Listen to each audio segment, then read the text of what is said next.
Min-chul attendait Harry dans le parking. La fille sourit en le voyant. Elle demanda où ils iraient ce soir, mais Min-chul était en colère après l'incident avec Na-hyesu et ne répondit rien. L'homme ouvrit brusquement la portière de la voiture et tira la fille vers lui.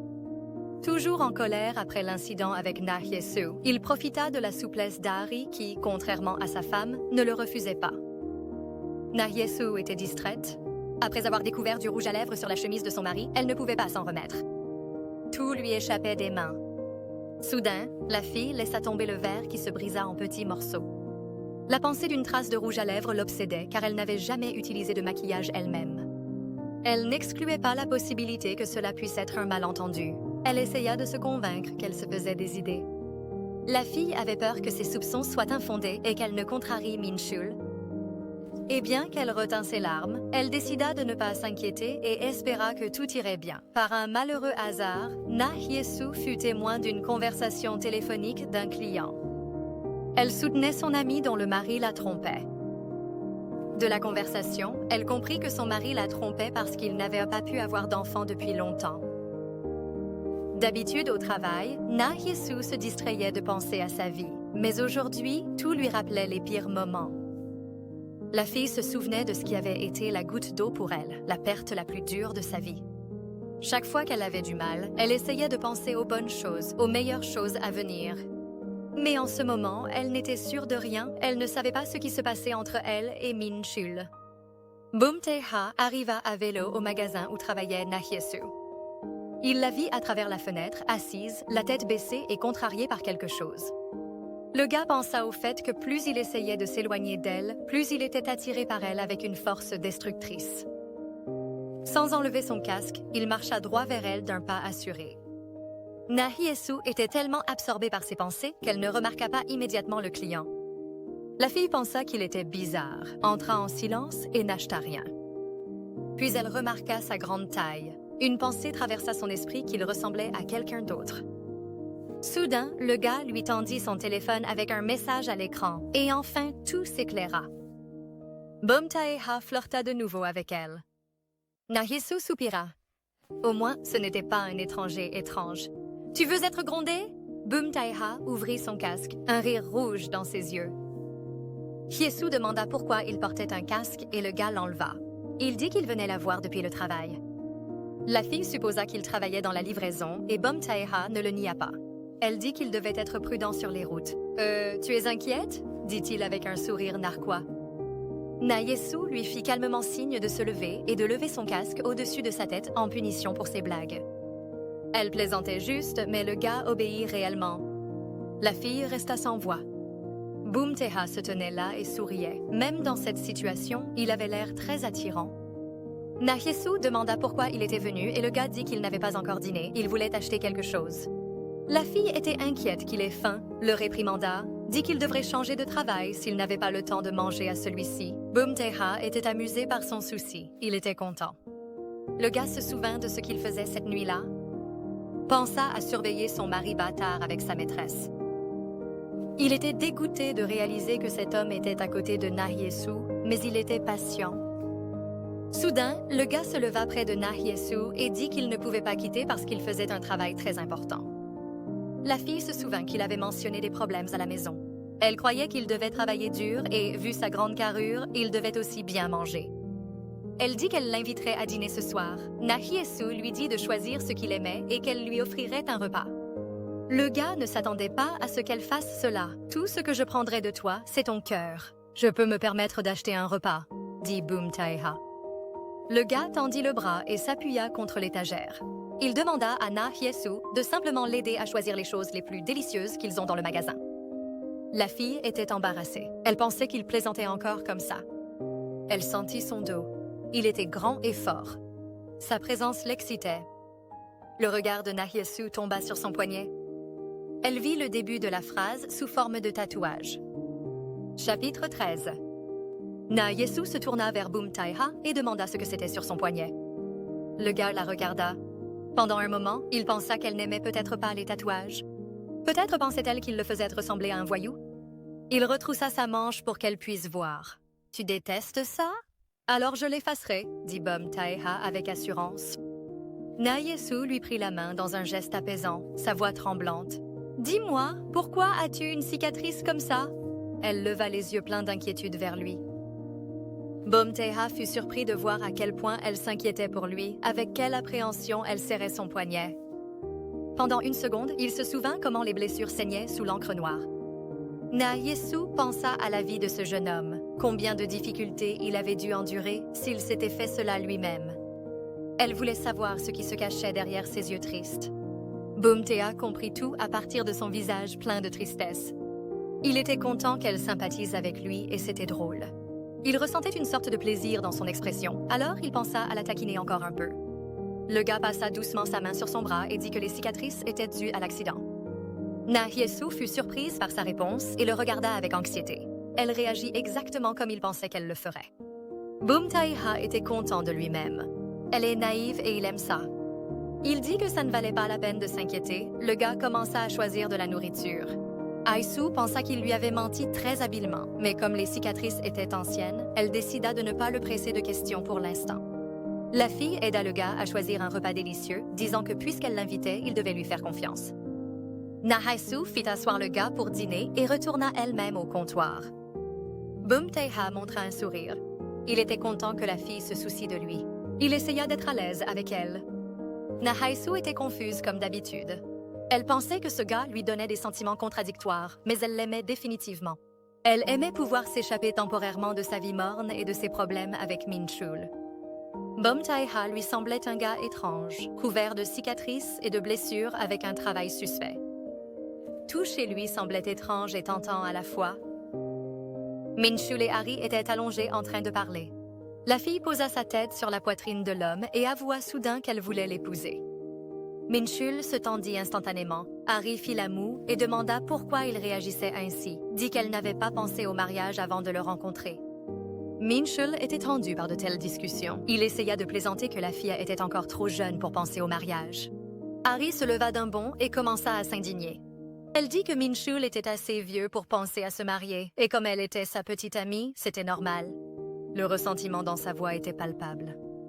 Minchul tira la fille vers lui et continua à la convaincre qu'elle était encore trop jeune. Il dit que toutes les jeunes filles sont pressées de se marier. N'est-ce pas idiot de gâcher sa jeunesse avec un seul homme? Alors qu'Hari le regardait avec ressentiment et incompréhension, l'homme continua à la convaincre qu'il était trop tôt pour eux de penser au mariage. Minchul pensa à presque se faire prendre. Il pensait qu'ils s'amusaient juste, mais il ne pensait pas qu'elle prendrait leur relation si au sérieux. Il pensait que la fille devait venir d'une famille aisée, à en juger par où et comment elle vivait. Hari s'habillait bien, avait sa propre voiture, était bien soignée et avait probablement grandi dans une famille aimante.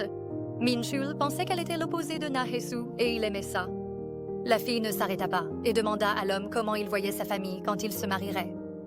Minchul y pensa et répondit qu'il voulait un appartement confortable, une voiture qui pourrait accueillir toute la famille et un enfant. Hari fut touché par sa révélation. Elle demanda s'il voulait vraiment des enfants. L'homme se rappela un moment désagréable du passé. Quand il avait la chance d'avoir tout cela, il fut attristé en découvrant que Nahaisu était si faible qu'elle ne pouvait pas avoir d'enfant. Mais maintenant, il est content que les circonstances soient telles qu'elles sont. Un enfant est un grand luxe pour eux. Il dit à Hari que c'est cher et difficile d'élever un enfant, donc il n'est pas prêt pour ça pour l'instant. Hari pouvait entendre les notes d'amertume dans sa voix. Elle voulait soutenir Minchul d'une manière ou d'une autre. Elle s'accrocha à lui plus fort et lui dit que son rêve se réaliserait certainement. Le couple continua de rester là, chacun pensant à ses propres pensées. La nuit enveloppait la ville. Une silhouette solitaire se tenait sur le toit d'un gratte-ciel et regardait au loin. Bumteha se tenait sur le toit et se rappelait une conversation récente avec son subordonné. Ils étaient assis dans l'habitacle d'une voiture de luxe. Bumteha tendit son poignet à l'homme et lui demanda ce qu'il voyait. L'homme supposa qu'un dicton bouddhiste était tatoué sur son poignet. Bumteha sourit. Il admirait une fois de plus Nahaisu. Comment est-ce possible? Comment quelqu'un peut-il remarquer les cicatrices blanches sous l'encre noire avant de voir l'encre d'abord? Se demanda-t-il. L'homme se tenait là en pensant à quel point elle était incroyable. Il se tenait là et pensait à quel point il aimerait pouvoir l'attendre, attendre que sa relation se termine, comme un adulte. Mais bien sûr, ce ne sera pas comme ça.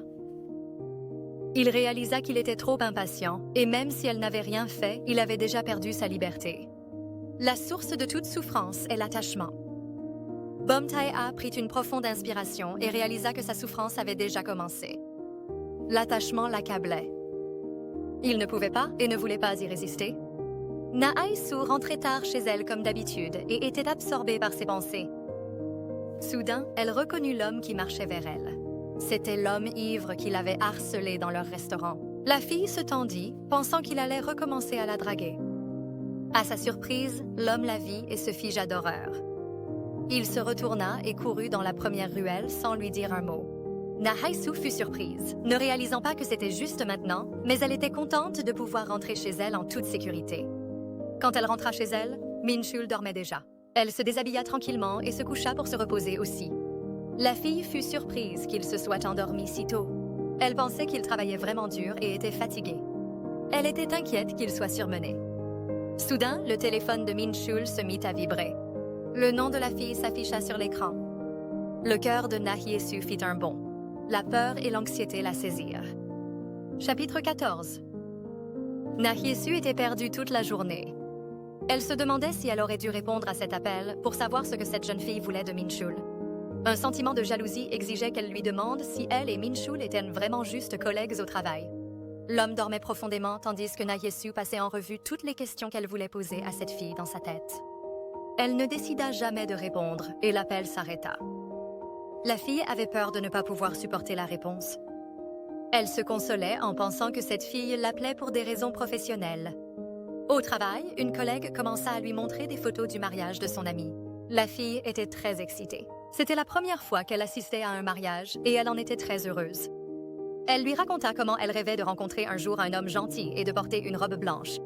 La fille se souvint que Nahai-Su était aussi mariée et commença à lui demander si elle avait eu du mal à organiser le mariage, quel genre de robe elle avait et où ils avaient passé leur lune de miel. Yesu n'avait rien à répondre. Toutes ces questions la plongèrent dans ses souvenirs. Elle et Min-chul avaient juste déposé les papiers. Il n'y avait pas de grande cérémonie.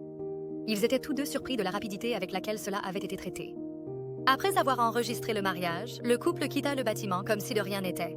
Min-chul proposa d'aller dans un restaurant et de manger de la viande. Malgré le fait que l'homme voulait alléger l'ambiance, Nahai-Su essaya de s'opposer. Il devait économiser de l'argent, mais finit par accepter. Min-chul serra la fille contre lui et dit que dans 1 an, ils organiseraient certainement une cérémonie de mariage somptueuse. Il promit qu'elle porterait une belle robe de mariée, qu'ils s'offriraient des bagues en diamant et qu'ils iraient sûrement en lune de miel à Hawaï. Nahai-Su l'écouta et le crut. Elle croyait chaque mot qu'il disait. L'homme continuait de lui dire à quel point ils vivraient bien et que tout serait parfait pour eux. La fille continuait de rougir et de croire, et Min-chul la taquinait en disant qu'elle rougissait. Bien que Min-chul n'ait tenu aucune de ses promesses, ils ont tous deux ri et étaient heureux ce jour-là. Ce jour brillait plus que n'importe quel diamant. Les voitures roulaient sur la route l'une après l'autre. Bomtaea vérifiait son téléphone encore et encore. Elle avait de nouveau cessé de répondre à ses messages. Il voulait vraiment se rapprocher de Nahai-Su, pensant à comment il pourrait le faire. Si j'avais su que ça se passerait ainsi, peut-être aurais-je dû prendre quelques coups de plus ce jour-là, pensa-t-il. Soudain, un briquet allumé fut approché de son visage. Son nouveau garde du corps lui proposa d'allumer une cigarette. Bomtaea le regarda intensément. Il n'était pas content d'avoir été tiré de ses pensées. Il dit que ce n'était pas nécessaire et montra que c'était juste un bonbon. Le garde du corps hésita. Il s'excusa, dit qu'il aimerait lui donner du feu s'il fumait. Bomtaea lui tendit une sucette et dit que s'il le voulait tant, il pouvait allumer son bonbon. Il dit qu'il ne l'avait jamais vu auparavant. L'homme répondit qu'aujourd'hui était son premier jour. Bomtaea demanda d'un regard impénétrable s'il avait déjà enterré une personne auparavant. Le jeune homme pensait à ce qu'il devait faire puisque la fille ne lui répondait pas et à ce qu'il aimerait faire avec son mari perdant. Le garde du corps fraîchement nommé ne savait pas quoi dire. Il dit qu'il n'avait jamais eu à faire ça auparavant. L'homme dit que si son maître prenait soin de lui et le payait bien, il essaierait de faire tout ce qu'on lui disait. Bomtaea lui tendit un briquet et lui dit de se détendre, qu'il plaisantait juste. L'homme se tenait là et ne savait pas quoi penser. Il ne pouvait pas dire d'après le regard sur le visage de son nouveau maître s'il plaisantait ou non. Il demanda au deuxième garde du corps, auquel son collègue répondit par un haussement d'épaules. Bomtaea se tenait sur le pont et continuait à penser à son. À ce moment-là, son nouveau subordonné pensait que tout pouvait être attendu de lui. Beom Tae-ha ressemblait exactement à son père, le président, et c'était même effrayant. Na Hye-soo fut témoin d'une conversation entre deux amies. L'une d'elles se plaignait que son mari avait une liaison au travail. Pendant qu'elle travaillait plusieurs emplois et comptait chaque centime, son mari dépensait de l'argent pour une maîtresse. Tout s'effondrait. Les souvenirs du comportement étrange de Min-chul refirent surface dans son esprit. Hye-soo avait des doutes. Et si Min-chul l'avait vraiment trompée? Elle paniqua, pensant à ce qui lui arriverait si c'était vrai. L'anxiété croissante serrait son cœur. La fille avait du mal à respirer. Un superviseur de passage remarqua qu'elle ne se sentait pas bien et lui demanda ce qui n'allait pas. La fille répondit qu'elle ne se sentait pas bien. Na Hye-soo haleta et demanda à quitter le travail plus tôt. Le patron accepta immédiatement de la laisser partir, disant qu'il s'inquiétait pour elle alors qu'elle se repose. L'homme demanda si elle avait besoin d'aller à l'hôpital, mais Hye-soo dit qu'elle se reposerait et que ça passerait. Elle le remercia et sortit. La fille courut dans la rue sans se souvenir d'elle-même. Sa tête bourdonnait, ses jambes la portaient d'elle-même. Les larmes couvraient ses yeux. Et c'est à ce moment-là qu'une voix douce et familière résonna dans sa tête, la voix de l'homme qui lui avait dit un jour qu'elle devait faire ce qu'elle voulait. Cette voix calme fit que la toujours soumise Na Hye-soo se retrouva au travail de Min-chul. Une fois à l'intérieur, la fille commença à hésiter. Min-chul avait dit qu'il travaillerait la nuit, mais elle n'était jamais venue ici auparavant et ne savait pas où le trouver. Soudain, un garde l'appela. L'homme dit qu'aucun étranger n'était autorisé ici, lui demanda ce qu'elle voulait. Na Hye-soo savait que Min-chul cachait leur relation aux autres. Elle dit qu'elle était sa parente et qu'elle avait besoin de lui de toute urgence. Le garde réfléchit un moment et dit qu'il ne se souvenait pas que Min-chul restait au travail cette nuit-là. Les yeux de Na Hye-soo s'assombrirent et pendant une seconde, elle pensa qu'elle allait perdre connaissance. Mais soudain, le garde proposa de l'escorter et de l'aider à le trouver. L'homme conduisit la fille au bon département et demanda à haute voix si Min-chul était là, disant qu'il avait une visiteuse. Na Hye-soo serra fermement la sangle de son sac, ses yeux parcourant le bureau à la recherche de son mari. Chapitre 15. Le bureau était plein d'employés travaillant tard. Harry entendit que quelqu'un était venu voir Min-chul et reconnut immédiatement la fille qu'il avait saluée avec un parapluie un jour de pluie. Min-chul apparut de derrière son bureau, demandant qui pouvait être venu le voir. En voyant Na Hye-soo, l'homme se figea. Il y eut une pause gênante dans l'air. La fille le fixait et serrait fermement la sangle de son sac avec excitation. L'homme se leva d'un bond et dit qu'il devait sortir un moment. Harry les regarda avec intérêt. Min-chul attrapa brutalement le bras de Na Hye-soo et la traîna hors du bureau. Il lança à la fille un regard annihilant et lui dit de le suivre. L'homme la traîna brutalement tout le long, même si Na Hye-soo lui demandait de se calmer, disant que son bras lui faisait mal. L'homme la plaqua contre le mur, lui serrant fermement les poignets. Il commença à lui crier dessus, lui demandant ce qu'elle faisait ici. Min-chul devint très en colère, disant qu'elle le déshonorait. Soudain, il remarqua que la fille était paralysée par la peur, tremblante et marmonnant qu'elle avait peur. Soudain, cela le frappa. Min-chul se pencha vers son visage et demanda avec colère si elle avait peur de lui. Na Hye-soo essaya de refuser, mais cela ne fit qu'énerver encore plus Min-chul. Il lui serra encore plus fort les poignets et lui cria au visage. Combien de temps allait-elle continuer à lui rappeler le passé? La fille ne voulait pas s'en souvenir, mais à cause des événements du passé, elle était figée d'horreur chaque fois qu'elle entendait les cris. Son corps tremblait et son cœur battait la chamade. Ses yeux se remplirent de larmes, et Min-chul demanda avec jubilation pourquoi elle pleurait. Soudain, la voix de Beom Tae-ha revint dans son esprit, et elle se força à demander à son mari de qui était la trace de rouge à lèvres qu'elle avait trouvée sur sa chemise. Min-chul ne s'attendait pas à ce que la toujours soumise Na Hye-soo fasse une telle chose. Il lui a même demandé à nouveau. Elle a dit qu'elle ne se maquillait jamais, alors elle voulait savoir comment il avait du rouge à lèvres sur sa chemise. Et bien qu'elle tremblait de peur, elle lui a demandé une réponse. Min-chul a soupiré, tout est devenu clair pour lui. Il a souri méchamment et a dit qu'elle était jalouse. Au fond de lui, il ressentait la satisfaction de cela. Il a dit à la fille qu'elle agissait comme une folle par jalousie.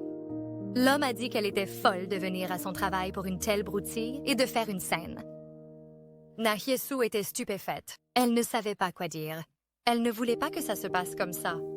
Min-chul a dit qu'il avait probablement juste heurté quelqu'un. Il a dit que Na Hye-soo le dégoûtait, s'est retourné et est parti. La fille, effrayée et humiliée, est restée debout contre le mur. Ses jambes pouvaient à peine la soutenir. Elle se sentait très coupable. Na-hee-soo errait dans la rue dans un état semi-conscient. Elle ne remarquait même pas les gens autour d'elle. Elle a accidentellement frôlé l'épaule d'un passant et ne s'est même pas retournée. Elle avait l'air étrange de l'extérieur. Soudain, ce même passant a été bousculé par un homme très grand et robuste. L'inconnu a essayé de jurer, a dit que son épaule était déboîtée. Avait-il heurté un poteau téléphonique? « Regarde où tu vas », Beom Tae-ha l'a menacé. Le jeune homme marchait silencieusement derrière elle, réduisant la distance et comptant les pas restants jusqu'à elle. Il ne remarquait même pas qu'il n'y avait pas plus de 10 pas entre eux. Beom Tae-ha la regardait tristement et pensait qu'elle aurait dû remarquer sa présence maintenant. Cela l'attristait de réaliser que s'il y avait eu 3 pas entre eux, elle ne l'aurait toujours pas remarqué parce qu'elle ne voulait pas. Toute son attention était concentrée sur son mari perdant, et cela le rendait très en colère. Beom Tae-ha faisait semblant d'être un gentil garçon, essayant d'être patient, mais il voulait que Na-hee-soo le remarque.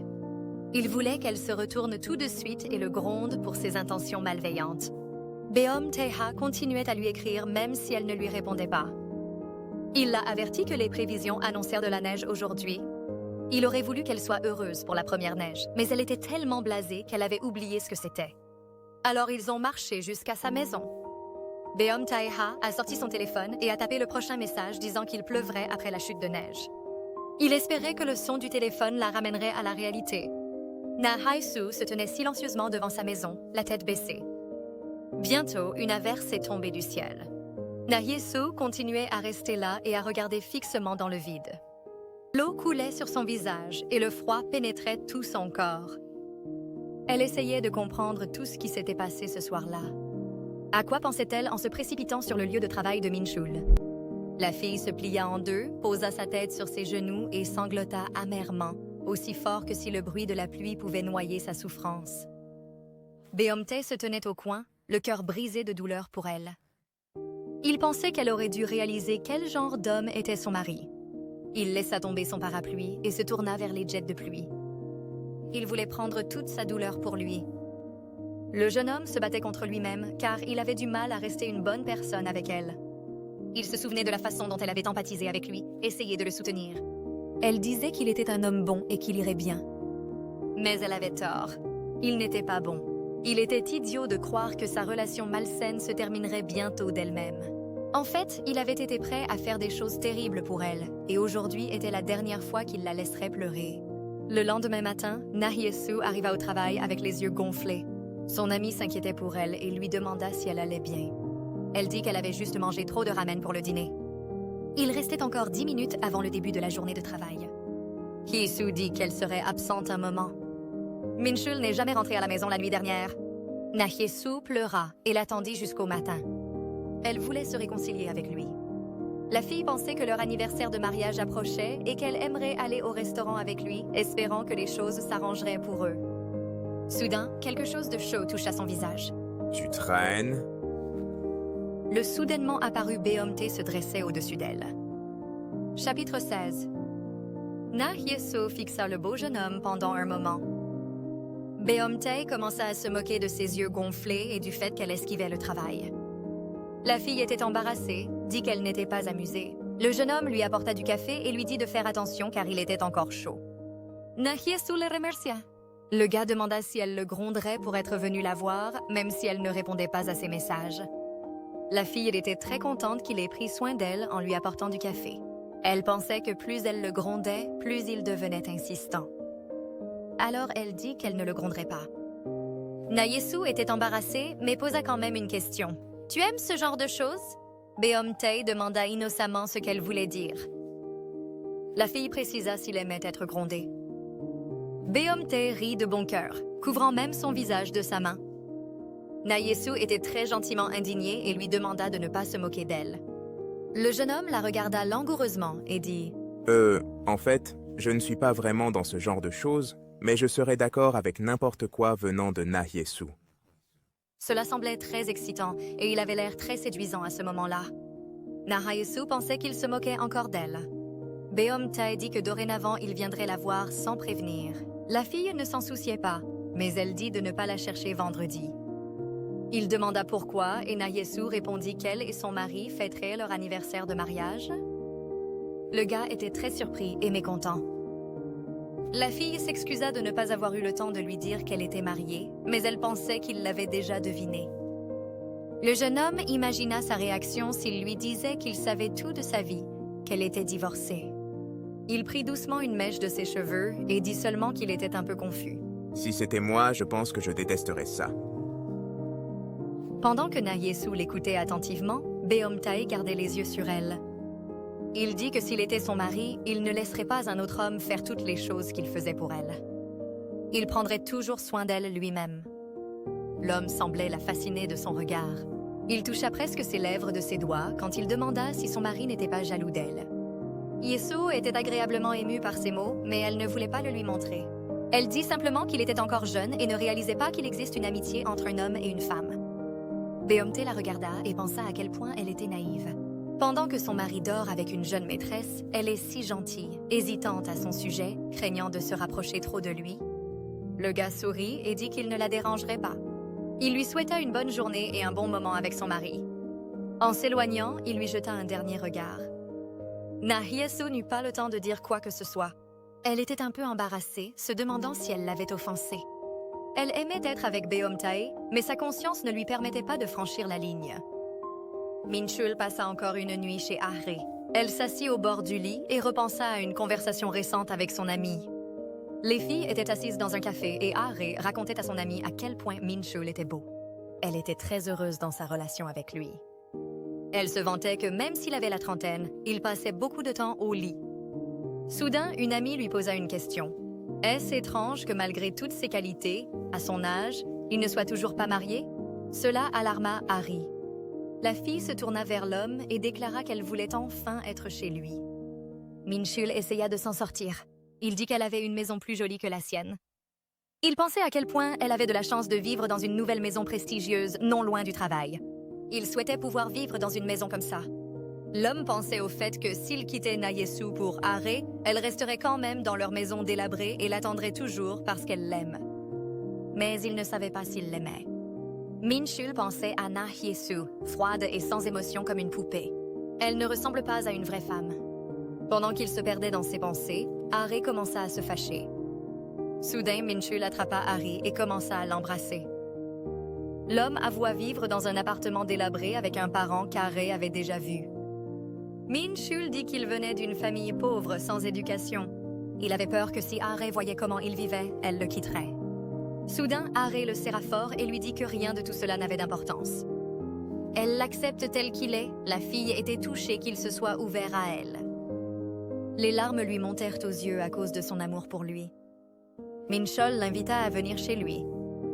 Na-Yesu préparait le petit déjeuner comme d'habitude tôt le matin quand Minchul apparut soudainement. Elle était surprise. Il ne se levait généralement pas si tôt. L'homme répondit qu'il avait beaucoup de travail à faire aujourd'hui. La fille demanda s'il serait en retard au travail. Minchul dit qu'il ne savait pas encore. Elle ne voulait pas penser qu'il avait oublié leur anniversaire. Yesu prit une soirée de congé du travail.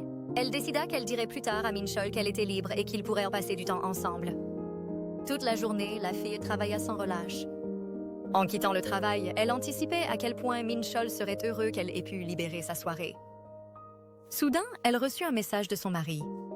Il disait qu'il travaillerait toute la nuit, mais comme elle travaillait aussi ce soir, ce n'était pas grave. Bien sûr, il avait oublié.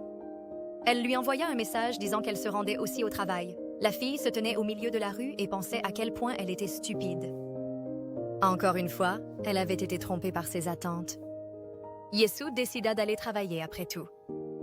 À ce moment-là, un homme l'observait depuis le coin.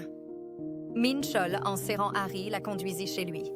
La fille était ravie, rayonnante. Maintenant, elle pouvait être rassurée que s'il la ramenait chez lui, ils étaient définitivement sérieux. L'homme l'avertit qu'elle pourrait ne pas aimer sa maison, mais Harry l'assura que cela n'avait pas d'importance tant qu'elle était près de lui. Harry prit sa main et se pressa contre lui. Elle dit qu'elle ferait n'importe quoi pour lui. Le couple se dirigea lentement vers la maison. Minchul fut touché par ces mots, alors il dit qu'il ferait aussi n'importe quoi pour elle. Elle lui est très chère. Harry était vraiment contente et lui sourit. Elle dit qu'elle sentait qu'ils allaient bien. Minchul était heureux d'être près d'elle. Les jeunes gens étaient tellement absorbés l'un par l'autre qu'ils ne remarquèrent pas que Beom Taeha les observait. Il pensa que Na Hye-soo irait aussi bien avec lui à ses côtés. Le gars appela son chauffeur et lui demanda de venir le chercher bientôt. Il avait besoin de changer de vêtements. Il est temps de mettre son plan à exécution. Le visage de Beom Taeha s'illumina d'un sourire rusé. Chapitre 17. Min-chol amena Harry dans son appartement avec Na Hye-soo. Il était embarrassé, alors il lui dit de ne pas trop paniquer. Harry fut surprise de voir l'appartement, disant qu'il était très propre et confortable. La fille félicita l'homme. Min-chol se sentit embarrassé car c'était tout le mérite de Na Hye-soo. La fille commença à avoir froid. Le salon était très froid et Min-chol suggéra d'aller dans la chambre. Il dit que la fille pourrait tomber malade, alors ils devraient se rencontrer chez elle. Harry le serra plus fort et répondit qu'il pouvait la garder au chaud. En entendant cela, Min-chol pressa immédiatement la fille contre la porte et l'embrassa. Un souvenir de Na Hye-soo grelottant dans les nuits froides lui traversa l'esprit. Elle ne lui avait jamais demandé de la réchauffer. Chaque fois qu'il essayait de se rapprocher, elle restait froide et distante. Alors, avec le temps, il perdit l'envie de prendre soin d'elle. Il ne se souvenait même pas qu'aujourd'hui était leur anniversaire. Beom Taeha rentra chez lui et commença à changer de vêtements. L'homme était bien bâti, ses muscles roulant sur son dos. Aujourd'hui, il allait mettre son plan à exécution, alors il était confiant et déterminé. La sonnerie d'une cloche attira l'attention du vendeur. Un gars très grand et beau entra dans le magasin. Beom Taeha se tenait avec un panier dans les mains et choisissait les produits. La fille regarda le client étrange et ne comprit pas ce qui se passait.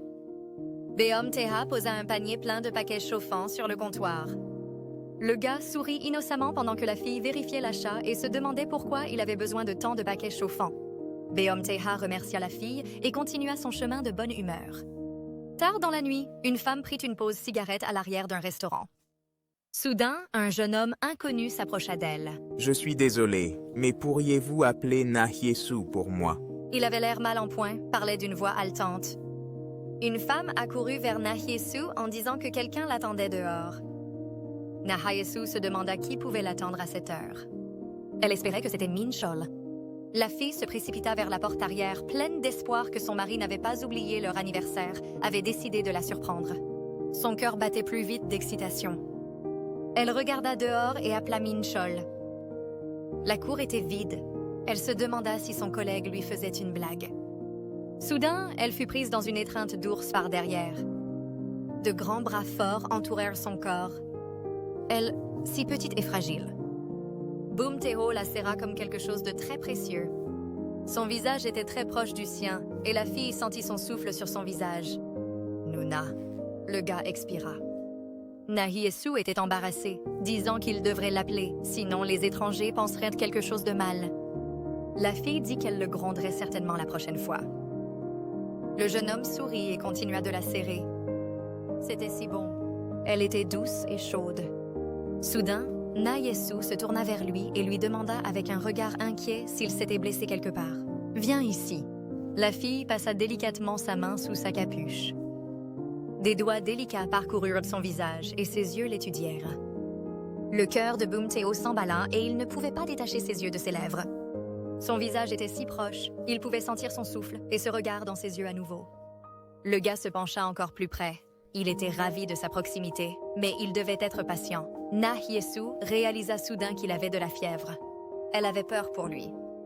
Boom Taeho dit qu'il ne voulait pas la déranger, mais qu'il n'avait nulle part où aller. Il dit qu'il ne se sentait pas bien. Quand Na Hye-soo dit qu'il devait rentrer chez lui pour se soigner, le gars dit qu'il ne pouvait pas y aller. Le cœur de Hye-soo se brisa de frustration en se souvenant qu'il avait dit qu'il avait des problèmes chez lui, toujours meurtri et blessé. La fille le fit asseoir et lui demanda de l'attendre. Boom Taeho ne voulait pas lâcher sa main et la regarda avec espoir. « Je ne te laisserai pas derrière. Je vais demander au patron de prendre un peu de temps. » La fille le calma. « Oh, alors je t'attendrai. » Il était content de la tournure des événements. Bientôt, la fille sortit, lui tendit la main et ouvrit la voie. Ils marchèrent en silence. Na Hye-soo pensait à lui donner des médicaments et à se reposer quelques heures pendant que Min-chul était hors de la maison. La fille jeta un coup d'œil à Boom Taeho de temps en temps, pensant qu'il était si grand qu'il pourrait ne pas tenir dans leur petit vieil appartement. Un gars remarqua qu'une fille le regardait tout le temps. Il lui sourit sincèrement et largement. Hayesu demanda pourquoi il souriait si souvent, à quoi Bumtae-o répondit qu'il était juste heureux de la voir puisqu'ils ne s'étaient pas vus depuis longtemps. Alors, puisque l'enfant que je voyais tout le temps en allant et en revenant du travail n'est pas là, je m'ennuie un peu aussi, avoua la fille de manière inattendue. Bumtae-o fut surpris de l'entendre dire cela. Il pensait qu'elle n'admettrait pas qu'elle était attirée par lui. D'accord, je viendrai te voir tous les jours à partir de maintenant. Le gars lui sourit sincèrement à nouveau. Il était très heureux près d'elle. Nayesu le regarda et pensa qu'elle aimait quand il lui souriait.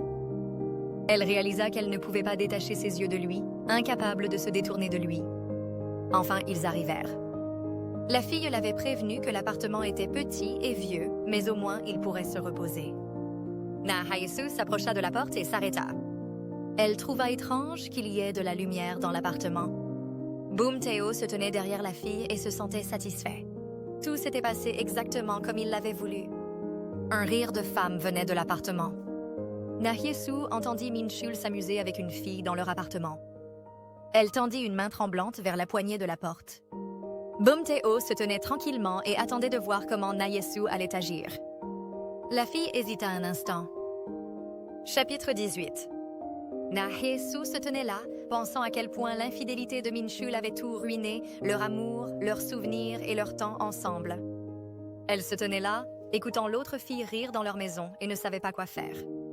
Bumtae-o se tenait derrière elle et dit doucement « Ne fuis pas ». Le jeune homme posa une main sur son épaule dans un geste apaisant. Nayesu était comme si elle était en transe. Elle pensait que sa relation était terminée. La voix froide la ramena à la réalité. Nayesu réalisa soudain que leur amour avait pris fin depuis longtemps. Sa relation et son mariage la gardaient enchaînée à son passé et ne lui permettaient pas de respirer librement. Pendant que son mari était heureux à côté, elle souffrait seule. Nayesu essaya de se libérer de l'emprise de Bumtae-o. Le gars essaya de la retenir, lui disant de se calmer. « Lâche-moi !» Soudain, il y avait du feu dans les yeux de la fille calme et malléable. Elle se libéra de son emprise. La fille ouvrit la porte et fit irruption dans l'appartement. Bumtae-o resta stupéfait pendant un moment. Le jeune homme regarda sa main et sourit. Il fut agréablement surpris que Nayesu ne s'enfuit pas. Elle était plus courageuse qu'il ne le pensait. Minchul et Airi étaient allongés dans le lit quand il y eut un bruit. Une Nayesu furieuse fit irruption dans la pièce. Kang Minchul. Un Airi effrayé tira la couverture sur lui-même et cria pourquoi son parent faisait irruption chez eux. Minchul fut choqué et demanda pourquoi Nayesu était rentrée à la maison. Nayesu se tenait là, les yeux pleins de larmes. Dans son cœur, elle connaissait la vérité depuis longtemps, mais elle ne voulait tout simplement pas l'accepter. Elle demanda à son mari qui elle était pour lui. Minchul s'en fichait. Il était même content qu'elle les ait surpris. Il dit que ce n'était pas le moment de régler les choses. La fille l'attrapa par sa chemise, essayant de l'arrêter et de tout savoir maintenant. Minchul s'habilla nonchalamment et la repoussa. « Tu dis qu'après avoir vécu ensemble pendant 13 ans, je ne suis qu'un parent ?» La fille trembla de colère et de ressentiment. Airi, qui les regardait, réalisa soudain, dit que Minchul était un monstre, et partit. L'homme se précipita pour la rattraper, lui demandant de l'écouter. Il dit qu'ils étaient divorcés depuis longtemps et que cette femme ne représentait absolument rien pour lui. Ces mots brisèrent quelque chose à l'intérieur de Nayesu. Elle se mit vraiment en colère. La fille leva la main et tira les cheveux de Minchul de toutes ses forces. Elle ne s'attendait même pas à avoir autant de force en elle. L'homme essaya de s'échapper de son emprise, criant qu'elle était une psychopathe. Nayesu continua de le tirer et de l'insulter. Minchul se retourna et la frappa. La fille tomba au sol avec un grand bruit sourd. L'homme cria comme un fou qu'il en avait marre d'elle. Il trouva une jeune et belle fille et commença à la tromper avec elle. Il dit que Nayesu ne pouvait de toute façon pas le quitter. Il laissa la fille allongée sur le sol et se précipita lui-même pour rattraper Airi. La fille s'assit, dévastée. Elle regarda le vase cassé et la rose sur le sol. Elle pensa que la même chose lui était arrivée. Nayesu se serra la poitrine qui éclatait de l'intérieur. Les larmes coulaient. Elle pleurait frénétiquement. Minchul rattrapa Airi et lui demanda de s'arrêter et de lui parler. La fille lui dit de rester loin d'elle, mais l'homme continuait de lui dire qu'il était divorcé et qu'il ne voulait tout simplement pas la contrarier avec son passé. Bumtae se tenait au coin et écoutait l'homme dire que Nayesu était juste obsédé par lui. Que, en fait, il était sincère avec Airi. La colère commença à bouillir en lui. Il pensa à tuer le salaud. Minchul est allé chercher Hari et Beom Taeha a pensé à combien il avait torturé Nahyesu tout ce temps. Il pensait que la mort était une punition trop facile pour lui. Il s'assurera que Minchul souffre. Le gars le fera payer cher pour ce qu'il a fait à Nahyesu. Beom Taeha se souvenait du plaisir qu'il ressentait en la regardant alors qu'il la suivait. Dans son cœur, il était content qu'en ce jour, elle découvrirait enfin le sale secret de son mari. Il se demandait ce qu'elle ferait à ce sujet. Il était content qu'aujourd'hui soit le jour où elle quitterait enfin son mari perdant. Mais maintenant, il souffrait. Son objectif accompli, sa relation détruite. Maintenant, la voyant si brisée, son cœur était meurtri et douloureux. Il ne voulait plus jamais entendre ses larmes. Beom Taeha se dirigea vers elle. « Dis-moi, que veux-tu? Si c'est toi, j'écouterai tout.